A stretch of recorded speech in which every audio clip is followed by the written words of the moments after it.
नाज़रीन, उडेरो लाल ॻोठ अब्दुल अलीम बुर्दी में इंडिया मां आयल कोल्ही बिरादरी जे ॿिनि ख़ानदाननि जे 17 गर्भातियुनि जे पहुचण ते इंतज़ामिया पारां भरपूर नमूने इस्तक़बाल कयो वियो।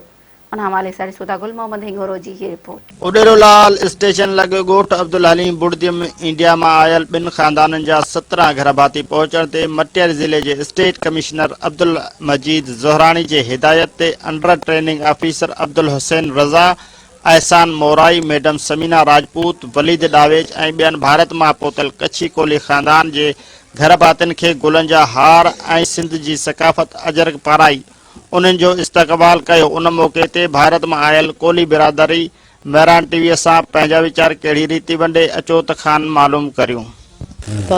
लॉकडाउन लगी वियो, 12 महीना थी विया। हाँ, पोइ वापस आयो। सही है। पाकिस्तान में सही है। असा जो मुल्क है पाकिस्तान। जी, ये सारे तकरीबन 11 लोग हैं जो यहाँ पर आए इंडिया से, और हम लोगों ने यहाँ पे राशन और इनका इस्तकबाल फूलों और जो सिंध की रिवायत है अजरक, उससे हम कर रहे हैं।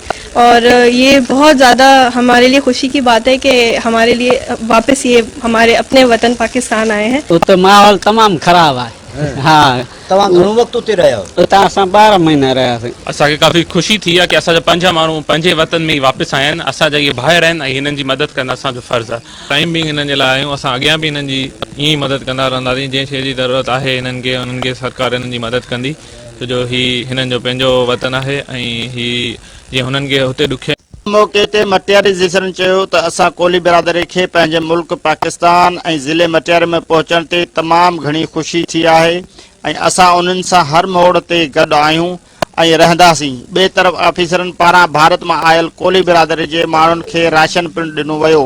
कैमरामैन सज्जाद अलीअ सां गॾु गुल मोहम्मद हिंगोरो, मेहरान टीवी, उडेरो लाल।